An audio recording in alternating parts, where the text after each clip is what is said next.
Beloved warriors of light, chosen vessels of the divine purpose, I come before you in this sacred hour with a message that pierces through the noise of the world and reaches into the very depths of your awakened soul.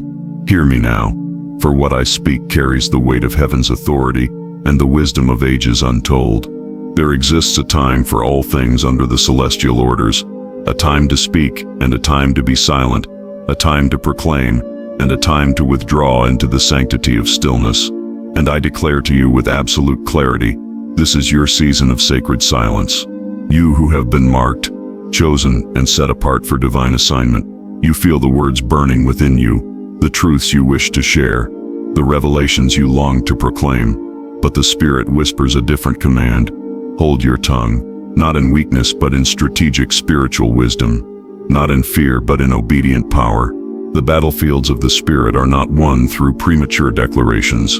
Your enemies need not know your position. Your detractors need not understand your assignment. The spiritually blind need not be given pearls they cannot value. There are movements of God occurring in the invisible realm that require your cooperation through disciplined silence. This instruction is not a muzzle, it is a weapon. Your silence in this season is your shield, your strategy, and your strength. Let those with ears to hear understand what the Spirit is commanding. Listen carefully, chosen ones, for what I am about to reveal to you has been hidden from the understanding of many who call themselves spiritual warriors. Yet they fight with blunted swords and wonder why they sustain wounds in battles they should have won before they began. In the realms of spiritual warfare, there exists a fundamental principle that separates the seasoned warrior from the novice, the victorious from the defeated. The wise commander never telegraphs his movements to the enemy. Every word you speak creates vibrations in both the physical and spiritual dimensions. Every declaration you make sends ripples across the unseen battlefield where principalities and powers wage war for influence over human destiny. When you announce your plans, your strategies, your divine assignments, and your prophetic insights before their appointed time, you hand your adversaries a detailed map of exactly where to strike, precisely what to oppose, and specifically how to undermine what heaven is orchestrating through your life. Your silence, therefore, is not the absence of power but the concentration of it. When you hold your tongue by divine instruction, you are not retreating from the battlefield. You are taking up the most sophisticated weapon in your spiritual arsenal. You are cloaking yourself in the invisibility that confounds the strategies of darkness. The enemy cannot fight what he cannot see. He cannot oppose what he does not understand. He cannot sabotage assignments he does not know have been given. Consider the wisdom of the ancient warriors who understood that the element of surprise determined victory more than the size of their army. Consider how the greatest military campaigns in human history were won not by those who announced their intentions, but by those who moved in strategic silence until the moment of overwhelming execution. Now elevate this understanding to the spiritual realm where the stakes are infinitely higher, where battles determine not just temporal outcomes but eternal destinies, where your obedience or disobedience affects not just your own life but the lives of generations connected to your assignment. The forces of darkness operate through a vast intelligence network. They monitor your words, your social media declarations, your conversations, your prayers spoken aloud in pride rather than whispered in humility. They dispatch assignments against every premature word you speak about what God is doing in your life. When you announce, God is about to bless me financially before the blessing manifests, you alert demonic financial blockers. When you declare God is bringing me a spouse before divine timing aligns, you invite interference in your relational destiny. When you proclaim, I'm about to walk into my calling, while still in the preparation phase, you activate opposition against the very thing you're believing for. But when you hold your tongue, here is where the power intensifies. When you carry the promise in silence, nurturing it in the hidden place of communion with the divine, you create a protected environment where heaven can work without interference. Your silence becomes a fortress wall around what God is building. Your disciplined tongue becomes the lock on the door that enemy forces cannot breach. You move in the spiritual realm like a special forces operative on a covert mission, unseen, unheard, devastating in effectiveness precisely because the enemy never saw you coming. This is not about hiding in fear. This is not about being ashamed of your testimony or your assignment. This is about operating with the intelligence of heaven rather than the foolishness of premature disclosure. There is a vast difference between the silence of cowardice and the silence of strategy. The coward is silent because they fear opposition. The strategic warrior is silent because they are ensuring victory before the battle even begins in the natural realm. Moreover, your silence protects not just your own assignment, but the assignments of others connected to you. You must understand that you do not war alone. You are part of a vast network of chosen ones, each carrying pieces of a divine puzzle that, when assembled, manifests the purposes of God in the earth. When you speak carelessly about your assignment, you potentially expose vulnerabilities in the greater plan. When you maintain sacred silence, you protect not just yourself but the entire battalion of light warriors operating in your spiritual jurisdiction. The enemy studies patterns. He watches for those who cannot control their tongues, who must share every revelation, who must announce every promise, who must proclaim every prophetic word they receive. These become his easiest targets, because they are predictable. They are the warriors who announce they are coming before they arrive, and so they arrive to find ambushes prepared, traps set, and resistance fortified. But you who have received this instruction to hold your tongue, you will move differently. You will arrive before you are expected. You will manifest before you are anticipated. You will walk into your destiny while your enemies are still strategizing against plans you never announced. Let me speak plainly. Your silence in this season is not optional. It is a direct command from the throne of heaven, and your obedience to it will determine whether you walk through doors already opened or spend years battling through resistance that your own words created. The instruction is clear because the stakes are high. What God is doing in you and through you is too significant to be left vulnerable to interference by undisciplined speech. So hold your tongue, chosen one. Not forever, but for this season. There will come a time when you speak, and when you do, the authority in your words will shake foundations and transform atmospheres, precisely because those words were forged in the fire of disciplined silence. There will come a day when your testimony explodes from your lips with such power that chains break and captives go free. But that day is not today. Today, your weapon is silence. Today, your strength is restraint. Today, your victory is found in the words you refuse to speak, protecting the sacred work that heaven is accomplishing in the hidden place where divine purposes are prepared for manifestation. Hear me with the fullness of your spiritual understanding. For I speak to you now about a sacred principle that governs the manifestation of divine promises in the earth realm. A principle so critical that its violation has caused countless destinies to miscarry, countless purposes to be stillborn, and countless promises to wither before they could bear the fruit heaven intended. There is a gestation period for every divine purpose. There is an appointed time of hiddenness for every promise that will eventually manifest in glory.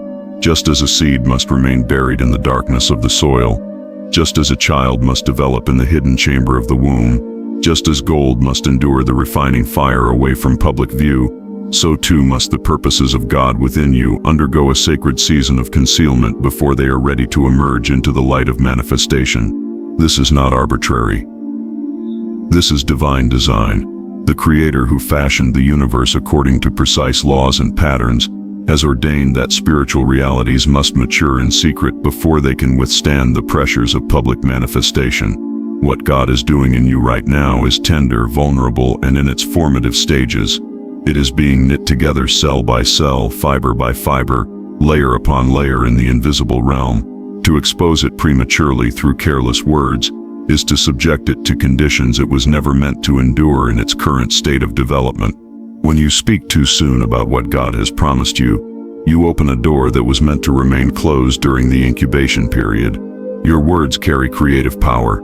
This is the image of the Creator within you, but that same creative power that can speak life can also speak interference. When you announce a promise before its time, you invite the scrutiny of doubters, the mockery of skeptics, the jealousy of those who are not yet walking in their own assignments, and the projections of those who will tell you all the reasons why what God showed you cannot come to pass. These voices, whether they come from well-meaning friends, cynical relatives, or spiritually blind observers, create an atmosphere of doubt that surrounds the promise like a toxic cloud. And if you are not firmly rooted in unshakable faith, If you have not yet developed the spiritual maturity to stand immovable against contrary opinions, those voices will begin to erode your confidence. What began as a clear word from heaven becomes questioned, analyzed, doubted, and eventually dismissed. The promise that should have been protected in the womb of silence is instead exposed to elements that kill it before it can fully form. But there is something even more dangerous than external doubt, and it is this: when you speak about divine promises prematurely, you often do so from a place of seeking validation, affirmation, or approval from others. You speak because you want people to celebrate with you, to confirm what you heard, to agree that yes, God is indeed doing something special in your life. But in seeking this human validation, you make the fatal error of subjecting a divine promise to human judgment. You place something that came from the throne of heaven under the authority of human opinion. You take a seed that was planted by the finger of God and ask mortals whether they think it will grow. The moment you do this, you shift your dependency from divine faithfulness to human agreement. Your confidence in the promise becomes tied to whether people believe it, support it, or approve of it. And because humans are fickle, limited in understanding, and often operating from their own unhealed places, they will inevitably say something that introduces doubt, fear, or discouragement. A single sentence from someone you respect: "Are you sure you heard God correctly?" or "That seems unlikely given your circumstances," can plant a seed of uncertainty that grows like a weed, choking out the very promise you were meant to nurture.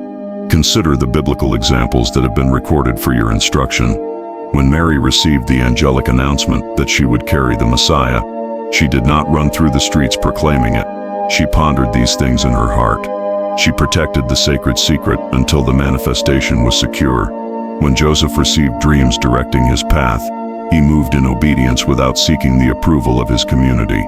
When the prophets received words about distant future fulfillments, they often wrote them down and sealed them for a later time rather than demanding immediate acknowledgement. These were not acts of doubt or faithlessness. These were acts of wisdom. These were individuals who understood that divine purposes have appointed times and that premature exposure invites premature opposition. They knew that the promise must be fully formed in the spiritual realm before it can withstand the pressures of the natural realm. Your silence during this gestation period is not passive waiting, it is active partnership with heaven. When you hold your tongue, you are creating the protected environment that allows the divine purpose to develop without interference. You are becoming the womb that nurtures the promise, the incubator that maintains the precise conditions necessary for healthy development, the sealed chamber where transformation occurs away from contaminating influences. Think of it this way: if you were to open the womb and examine a developing child at 3 months, you would endanger the entire pregnancy. If you were to dig up a seed every day to check if it was growing, you would destroy its ability to take root. If you were to open the oven repeatedly while bread was baking, you would prevent it from rising properly. The same principle governs spiritual realities. There are processes that must occur in hiddenness, in silence, in the secret place where only you and heaven know what is being prepared.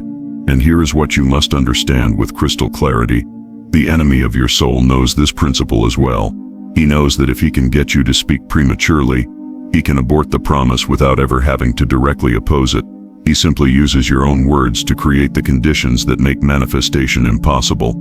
He doesn't need to fight you. He just needs you to expose what should have remained hidden. Your premature words become his weapon against you. So I charge you with this sacred responsibility. Guard the promise with your silence. Protect what heaven has planted within you by refusing to speak about it before its appointed time. Let the word mature in the hidden place. Let the vision solidify in the secret chamber of your heart. Let the assignment take full form in the invisible realm before you attempt to explain it in the visible realm. There will come a day, and that day is certain, when the promise will break through the surface like a seed bursting into sunlight, when the assignment will be born like a child emerging into the world, when the vision will manifest with such undeniable power that no explanation will be necessary because the evidence will speak for itself. But that day is not today. Today is the day of sacred silence. Today is the season of protected gestation. Today, your obedience is measured not by what you proclaim but by what you have the wisdom and discipline to withhold. I speak now to a truth that will liberate you from one of the most exhausting and futile endeavors that plague the chosen ones. the compulsion to make everyone understand what you have seen, heard, and received from the divine realms. Release yourself from this burden immediately, for it is a weight you were never meant to carry, and a mission you were never assigned. Understand this fundamental reality about the spiritual journey. You have been granted access to dimensions of understanding that the majority of humanity has not yet earned, sought, or been prepared to receive. The revelations that have been entrusted to you, the prophetic insights, the spiritual discernment, the divine secrets, the hidden wisdom, these are not common knowledge available to all. They are sacred treasures deposited into vessels that have been refined, tested, and proven faithful in the secret place where heaven evaluates the trustworthiness of those who would carry weighty revelation. You did not stumble into these insights accidentally. You were chosen for them. You paid a price for them through seasons of isolation, persecution, misunderstanding, and testing that others refused to endure. You pressed through the narrow gate while others chose the wide path. You sought the deeper things of the Spirit while others were satisfied with surface-level religion. You endured the wilderness while others demanded the comforts of Egypt. And because you were willing to pay the cost, you have been granted access to understanding that is not freely available to those who have not made the same journey. Now hear this with absolute clarity. The fact that you possess this revelation does not create an obligation to share it with everyone. The fact that you understand what others do not does not mean you must explain it to them. The fact that you can see what others are blind to does not require you to open their eyes. There is a dangerous assumption that circulates among awakened believers that if they truly love people, they must share everything they know with everyone they encounter. This is not love. This is foolishness. And it is a direct violation of the principle that the Master Teacher himself established when he said, "Do not cast your pearls before swine." These words were not spoken in cruelty, but in wisdom. They were not uttered in arrogance, but in protection. Protection for you and protection for the revelation itself. Pearls represent valuable, precious truth. Swine represent those who cannot recognize value, who will trample what is precious, who will turn and tear apart the very one who offered them treasure. And the instruction is clear. Do not give what is sacred to those who are incapable of honoring it. How do you recognize those who are not ready for your revelation? They reveal themselves through specific patterns. They mock what they do not understand rather than asking questions with humility. They argue against truth that conflicts with their comfortable worldview rather than examining whether their worldview needs to expand. They demand that you prove what you know rather than acknowledging that some things must be spiritually discerned. They want you to make it all make sense in their limited framework rather than stretching their framework to accommodate greater truth. These individuals are not evil. They are simply not ready. They are still operating from consciousness levels that cannot comprehend what you are attempting to share. It is like trying to explain color to someone who has been blind from birth, or trying to describe a symphony to someone who has never heard sound. The limitation is not in your ability to explain, it is in their current capacity to receive. And forcing revelation upon those who are not ready does not help them. It actually harms both of you. When you share sacred revelation with those who are unprepared, several destructive outcomes occur simultaneously. First, they feel threatened by knowledge that challenges their existing belief systems, and threatened people become defensive people. They will attack you, your credibility, your sanity, and your character in order to protect themselves from the discomfort of having their paradigm challenged. Second, they will distort what you have shared, spreading confused and corrupted versions of the truth that then create more chaos than if you had never spoken at all. Third, they will use what you shared against you, twisting your words to mock you, discredit you, or attempt to prove you are deceived. But the greatest tragedy is what happens to you when you continually cast your pearls before swine. You become weary. You become discouraged. You begin to doubt the very revelation you received because the response has been so consistently negative.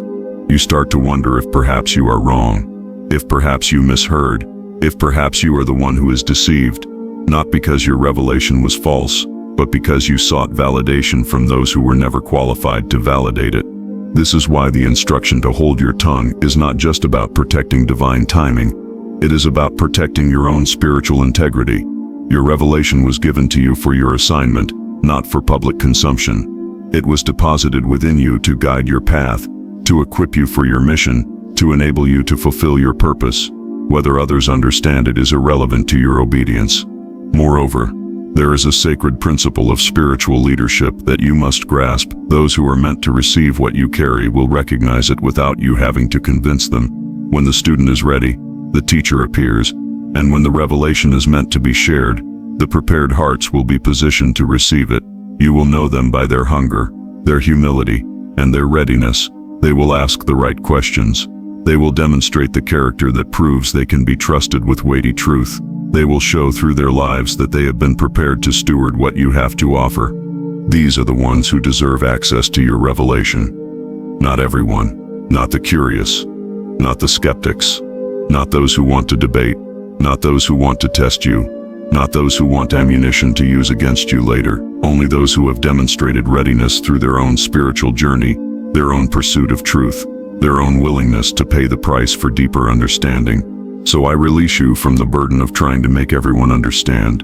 I free you from the exhausting cycle of explaining yourself to those who have no intention of receiving what you offer. I command you to steward your revelation with wisdom, sharing it only with those whom the Spirit directs you to speak to, at the times the Spirit directs you to speak, and in the measure the Spirit directs you to release.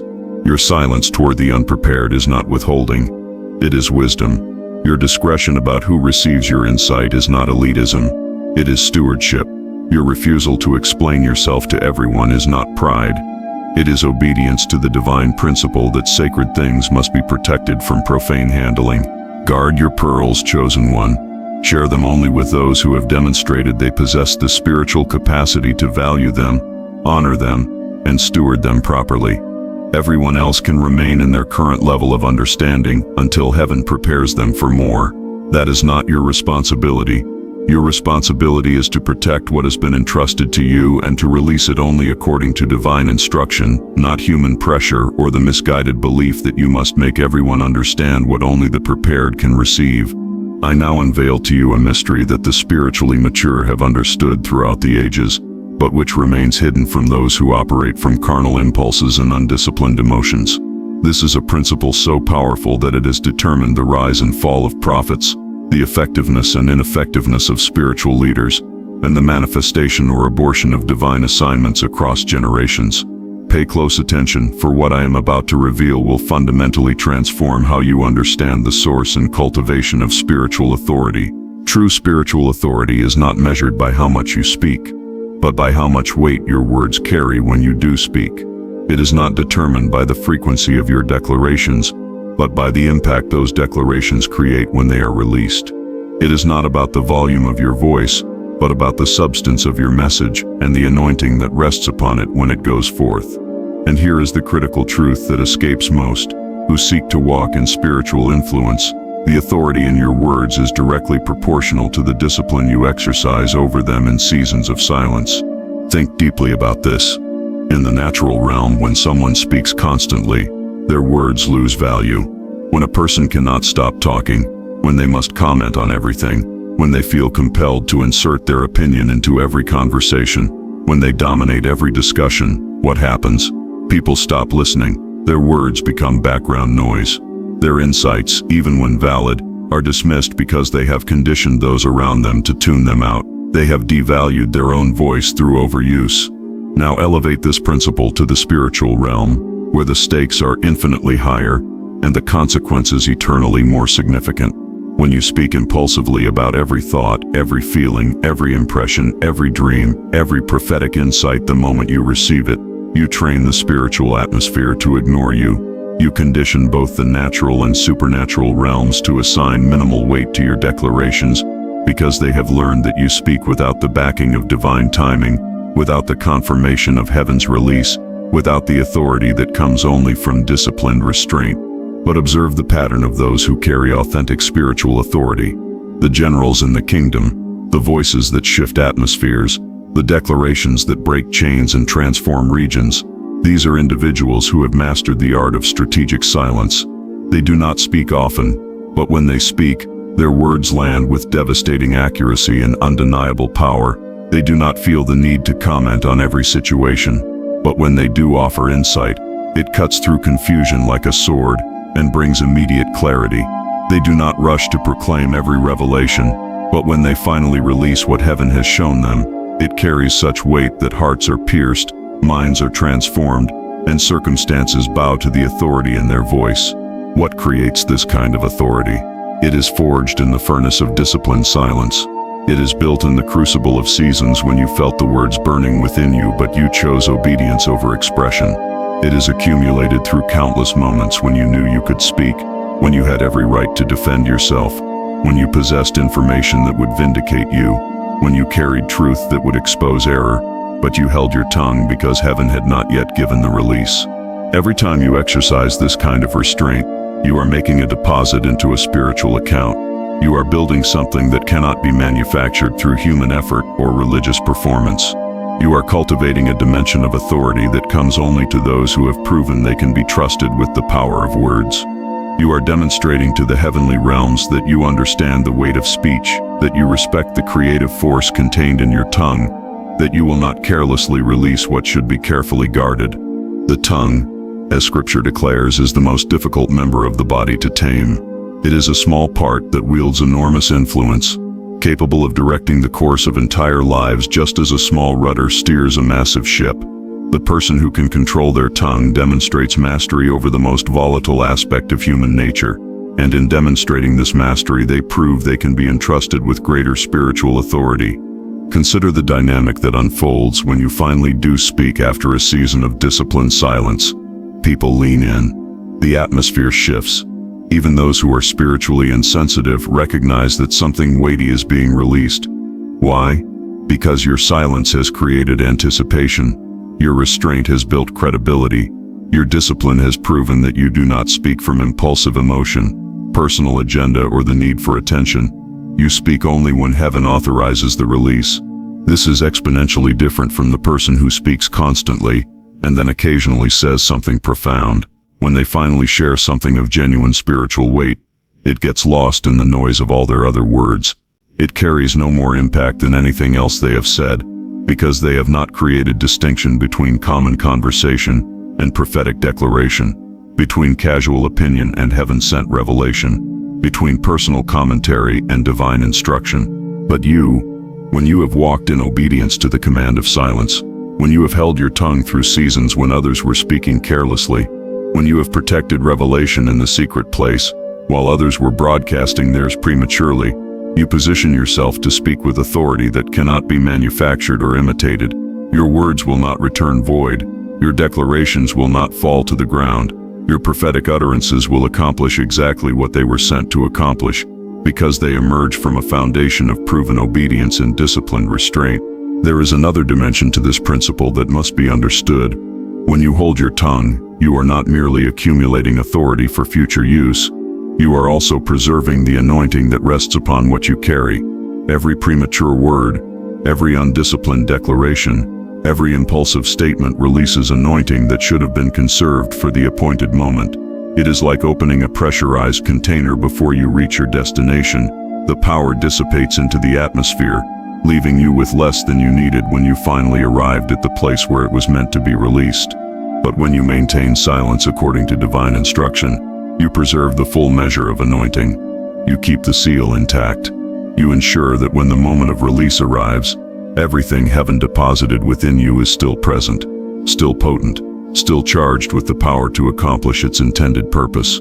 Your words then carry not just information, but impartation, not just truth, but transformation, not just instruction, but activation. This is why the prophets of old often received words and then waited years, sometimes decades, before releasing them. This is why Jesus himself, who was the Word made flesh, spent 30 years in relative obscurity before 3 years of public ministry.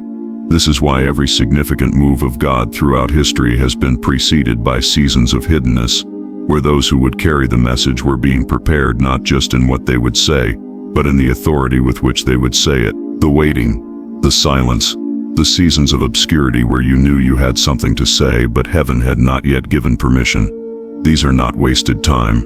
These are the very seasons that forge the authority that will later shake nations, transform regions, and accomplish in moments what others could not accomplish in years of constant speaking.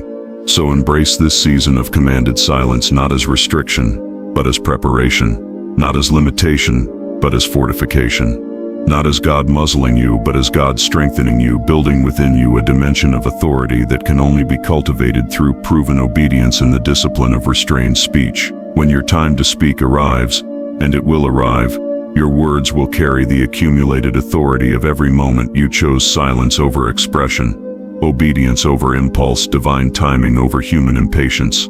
And in that moment, you will understand why the silence was necessary, why the restraint was required, and why the discipline was worth every uncomfortable moment of holding back what you so desperately wanted to release.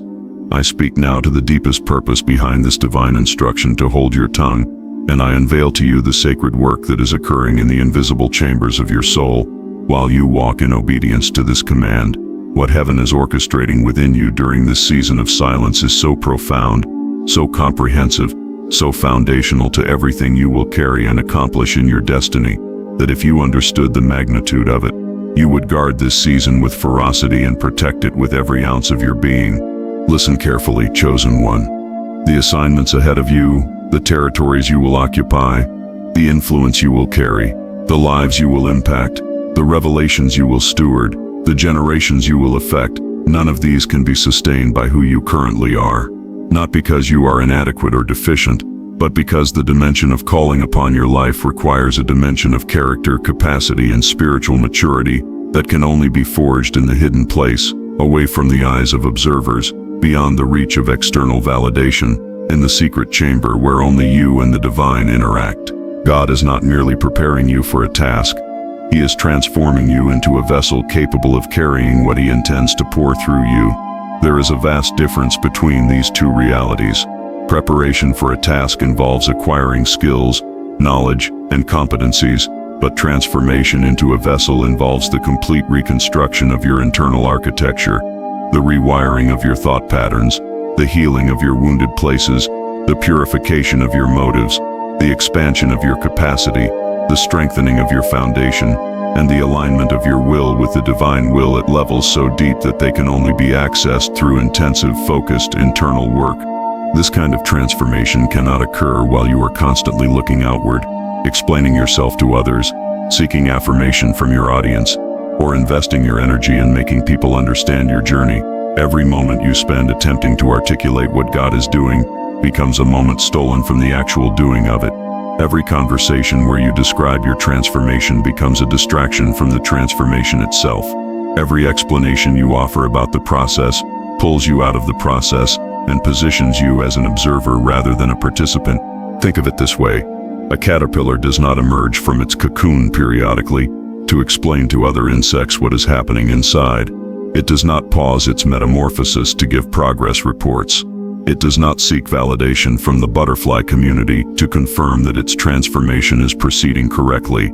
It simply remains in the cocoon, surrendered to the process, allowing the mysterious work of complete restructuring to occur in the darkness, in the hiddenness, in the place where no one can see or interfere. And when the process is complete, when the transformation is total, the butterfly emerges, no explanation necessary, no defense required, no justification needed. The evidence of the transformation is self-evident in the new form, the new capabilities, the new dimension of existence. This is precisely what heaven is requiring of you in this season. You are in the cocoon. The instruction to hold your tongue is the command to remain there, to stop trying to emerge prematurely, to cease the exhausting effort of explaining a transformation that is still in process. God is performing spiritual surgery on you, and you keep getting up from the operating table to tell people about the surgery. He is rebuilding your foundation, and you keep interrupting the construction to give tours of the construction site. He is refining you in the fire, and you keep climbing out to describe the heat to those who are not in the furnace. Hear me clearly. The transformation that is occurring within you requires your full attention turned inward, not outward. It demands your complete cooperation with the process, not your commentary about the process. It necessitates your absolute focus on becoming, not on announcing that you are becoming. This is not selfishness. This is not navel-gazing. This is not spiritual isolation. This is sacred stewardship of the divine work that cannot be accomplished while your energy is divided between experiencing the transformation and explaining the transformation. Moreover, There is a vulnerability that exists during seasons of deep internal change that makes you susceptible to interference, derailment, and distortion if you expose yourself prematurely. When God is dismantling old patterns within you, when He is confronting your hidden fears, when He is healing your ancient wounds, when He is exposing your secret compromises, when He is purifying your motives, these are tender moments that require protection. They are not meant for public consumption. They are not material for testimony. Not yet. Not while they are still raw, still fresh, still in the process of being healed and integrated into your new identity. If you speak about these things prematurely, several destructive outcomes become inevitable. First, you will receive advice from people who have not walked your path, who do not understand your assignment, and whose well-meaning input will actually confuse you and pull you away from what the Spirit is doing. Second, you will invite the projections of others who will interpret your transformation through the lens of their own unhealed places and limited understanding, thereby distorting the work and causing you to question what you know in your spirit to be true. Third, you will create accountability to the wrong voices, to people who will measure your progress by standards that have nothing to do with your actual assignment, and who will pressure you to conform to their expectations rather than yielding to divine design. But when you hold your tongue, when you protect the sacred space of transformation through disciplined silence, you create an environment where God can work without interruption, without interference, without the contamination of external voices that do not carry His heart or understand His methods. You become like Mary, who pondered things in her heart rather than broadcasting them. You become like Moses, who spent 40 years in the wilderness being transformed before he emerged to lead. You became like Jesus Himself, who spent 3 decades in obscurity being shaped for 3 years of public ministry. Understand also that this inward focus during transformation seasons is not permanent. There will come a time, and that time is certain, when the transformation is complete enough that you will be released to share, to teach, to testify, to demonstrate what God has done. But the sharing will be from a place of completion rather than process, from a position of strength rather than vulnerability, from a foundation of established change rather than hopeful intention. When you finally speak about what God has done, it will not be theory, it will be testimony, it will not be aspiration, it will be demonstration, it will not be "this is what I hope will happen," it will be "this is what has happened, and here is the fruit to prove it." The world does not need more people talking about transformation. They are hoping to experience.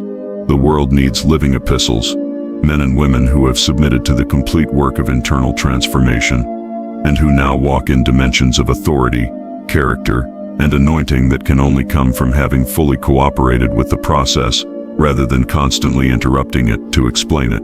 So receive this instruction not as deprivation, but as invitation.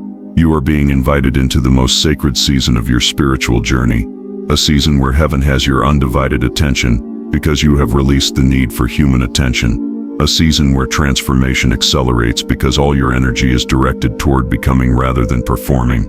A season where the deepest, most hidden parts of you are being accessed, healed, restructured, and aligned with divine purpose because you are not protecting yourself through image management or controlling the narrative through constant explanation. This is your season of the cocoon. This is your time in the wilderness. This is your period of hiddenness where the most significant work occurs. Do not despise it.